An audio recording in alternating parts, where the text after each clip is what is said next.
नमस्कार, आप सबका ज़ोमैटो नहीं इटर्नल के एपिसोड नंबर 3 में स्वागत है। जैसा हम जानते हैं, ज़ोमैटो का नाम अब सारे लिस्टेड एक्सचेंजेस में इटर्नल हो गया है। अपने पार्टनर ऑडिट्स किए मतलब अपने रेस्टोरेंट्स के ऑडिट किए। उसमें बहुत शॉकिंग इनसाइट सामने आया। क्या 20 to 25% रेस्टोरेंट्स ही थे जो कि ऑडिट के क्राइटेरिया फुलफिल करते थे। इसका मतलब क्या कि वो 75% रेस्टोरेंट्स को जो इतनी मेहनत से एक्वायर किए थे उनको छोड़ देते थे? नहीं, उन्होंने कहा रूट कॉज एनालिसिस करते हैं, क्या प्रॉब्लम है उनकी, क्यों है ये प्रॉब्लम्स। तो उन्होंने जब देखा, उन्होंने कहा, रेस्टोरेंट ओनर्स ने कहा, सर देखिए, हम एक छोटी एंटिटी है, स्मॉल स्केल बिजनेसमैन है हम जाते हैं, अलग अलग वेंडर से सामान लेते हैं, वो हमें अलग अलग दाम पे देता है, अलग अलग क्वालिटीज देता है। उनकी क्वालिटी, हमारे पास इतना इंफ्रास्ट्रक्चर नहीं, हम इस चीज को, क्वालिटी को, प्राइसेस को, हमें दाम कई बार बड़े पे मिलता है, कभी घटे पे मिलता है, तो हम सक्षम नहीं है। तो क्यों ना आप इसमें आप हमारी मदद करें। जहां पर अगेन जोमेटो की कहानी में एक आप कंसिस्टेंसी देखेंगे कि जहां पर प्रॉब्लम थी वहां पे जोमेटो ने, दीपेंद्र गोयल की टीम ने अपॉर्चुनिटी देखी और उसको बहुत बड़े बिजनेस मॉडल में एक्सप्लोर किया। और इसमें एक और कंसिस्टेंट चीज, इन्होंने कोई भी नया इन्वेंट नहीं किया। उन्होंने देखा कौन इस बिजनेस में कर रहा है, उसको एक्वायर करो और एक्सप्लोर करो। उन्होंने देखा एक कंपनी थी वोटू, जो कि बैंगलोर बेस्ड थी, करीब 250 250 रेस्टोरेंट्स को सप्लाई करते थे, होरेका जिसे कहते हैं, होटल्स रेस्टोरेंट कैफेज को सप्लाई करते थे। एक्वायर किया उसको एंड बिजनेस मॉडल को बहुत अंडरस्टैंड किया, पायलट किया, प्रोसेसेस को फाइन ट्यून किया और एक्सप्लोर किया। उसका नाम पड़ा, यहां से एक नया बिजनेस वर्टिकल आया, hyper pure. So from 250 restaurants to 42,000 restaurants तक ये उन्होंने ये सप्लाई चेन का स्टार्ट किया। एक सिटी से 100 प्लस सिटीज में गया, एक गोडाउन से 27 प्लस डार्क स्टोर्स बने अपने, और 17 करोड़ से ये बिजनेस मॉडल करीब 3200 प्लस करोड़ का बिजनेस मॉडल बना। और आने वाले समय में हाइपर प्योर जो है जोमेटो के रीढ़ की हड्डी या पिवट बनने वाला था, जो कि पूरे बिजनेस को, चाहे वो ब्लिंकिट है, चाहे वो आपका जोमेटो का फूड डिलीवरी, उसका ये बैकएंड बनने वाला था। बहुत शानदार जानदार स्ट्रैटेजी थी। दीपेंद्र अलग अलग इंटरव्यूज में कहते हैं कि बहुत अलग सोच और अलग थॉट वाली कंपनी है ये। यहाँ पे हर साल ये जो टारगेट्स लेते हैं 10x की सोचते हैं, ये रुकते नहीं है। एक पड़ाव के बाद फिर सोचते हैं नेक्स्ट क्या करना है, नेक्स्ट क्या करना है, और कंपनी को कैसे करना है, और शेयर होल्डर्स को वैल्यू कैसे बढ़ानी है। तो इन्होंने देखा कि आते आते हमारे पास 4 करोड़ कस्टमर्स का डेटाबेस है, बट 1 करोड़ कस्टमर ही हैं जो कि एक्चुअल रेवेन्यू में पार्टिसिपेट कर रहे हैं। नेक्स्ट 3 करोड़ जो है अपने कस्टमर, वो एक्टिव नहीं है, बट कस्टमर को कैसे यूज करना है। तो सारे कस्टमर्स हमें पता है कि एक्टिवली जाके डाइन आउट नहीं करते हैं, बट घर में तो ग्रोसरी कंज्यूम करते हैं।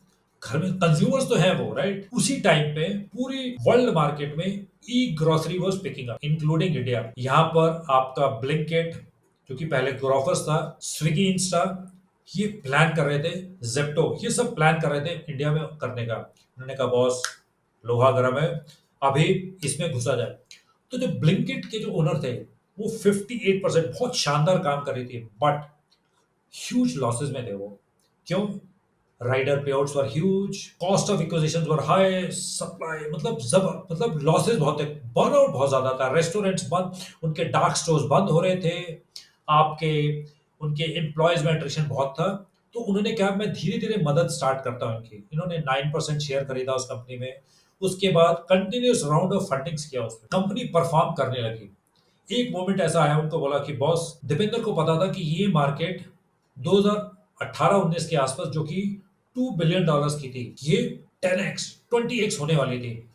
बट जब इन्होंने मैनेजमेंट को प्रपोज किया, एफ आई एस, जोमेटो के अगर बोर्ड में देखेंगे अपना, बहुत अच्छी शेयर होल्डिंग पैटर्न है, अराउंड 50% प्लस है। They were not agreeing to that, but Dipendra को पता था कि ये आने आने वाले टाइम में अगर मुझे जोमेटो को आगे लेके जाना है तो रीडिफाइनिंग रहने वाला है। इन्होंने स्टेप उठाया, एफआईआईएस ने इसको ह्यूजली रेजिस्ट किया। जितने बड़े नाम थे, जितने नामचीन नाम थे, Tiger Global, Alipay, Sequoia Capital, Temasek, ये सब इन्होंने अपने मास सेल ऑफ किया अपने शेयर्स का, जिससे कंपनी के मार्केट वैल्यू पे ह्यूज इंपैक्ट। अभी ये इफेक्ट खत्म हुआ ही था कि इस सदी की सबसे बड़ी त्रासदी जो कि कोरोना है उसने हिट किया। 90% जब समय आता है ना बुरा बॉस, तो वो स्टेप एकदम आता है। 90% बिजनेस रेवेन्यू हिट है, कंपनी ऑलमोस्ट ग्राइंडिंग हॉल्ट पर आ गई, रेवेन्यू स्ट्रीम्स खत्म हो गई। अब इन्होंने क्या कहा, कैपिटल तो चाहिए था, इन्होंने एंड कैपिटल एक चाइना की फर्म है, फाइनेंस फर्म है, उनसे बात करना स्टार्ट किया। $150 मिलियन का डिसाइड हुआ। पर तभी इंडिया चाइना का टेंशन हो गया गलवान वैली के लिए।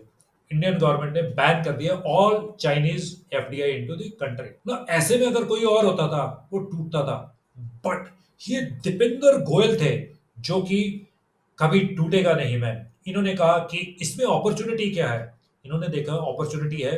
अब बॉस कंपनी तो बढ़ेगी, जोमेटो तो आगे बढ़ेगा। इन्होंने क्या किया, आईपीओ निकालूंगा। आईपीओ आया एंड निकलते ही शानदार रिकॉर्ड तोड़ एंट्री हुई। 38 टाइम्स ओवर सब्सक्राइब हुआ। उसके दो और कारण थे। कोरोना का फर्स्ट फेज खत्म हुआ था, तभी लोग जैसे रिवेंज ईटिंग कहते हैं, लोग घरों में परेशान हो गए थे, खूब खा रहे थे, खूब डाइन आउट कर रहे थे। हुआ डिलीवरीज खूब चला, इनका बिजनेस हो अप। एक अमेरिकन कंपनी थी डोर डैश, जिसका आईपीओ अमेरिका में आया था, 86% ओवर सब्सक्राइब हुआ। उससे इंडियन मार्केट में एफआईआईज में बहुत कॉन्फिडेंस आया कि यस ये एक राइट डायरेक्शन में है शायद, तो इससे बहुत बूस्ट मिला आईपीओ। उसी दौरान इनका दिल देखिए कंपनी का, इनके जो डिलीवरी बॉयज थे, जो परिवार बढ़ के अब करीब 2 लाख तक हो गया था, उनके अकाउंट्स में सडनली कुछ एक्स्ट्रा बोनस अमाउंट आया।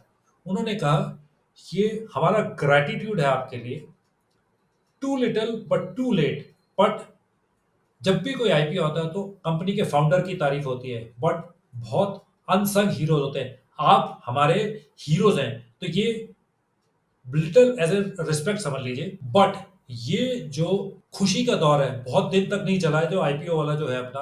आज का वीडियो यहीं तक। अगले और लास्ट वीडियो में हम बात करेंगे कैसे जोमेटो ने अपने पास्ट मिस्टेक्स से लर्न करके एक सक्सेसफुल कंपनी बनाई और मार्केट लीडर बना। अगर ये एपिसोड आपको पसंद आया तो इसे ढेर सारा लाइक शेयर एंड सब्सक्राइब कीजिएगा। आपके समय के लिए बहुत बहुत धन्यवाद।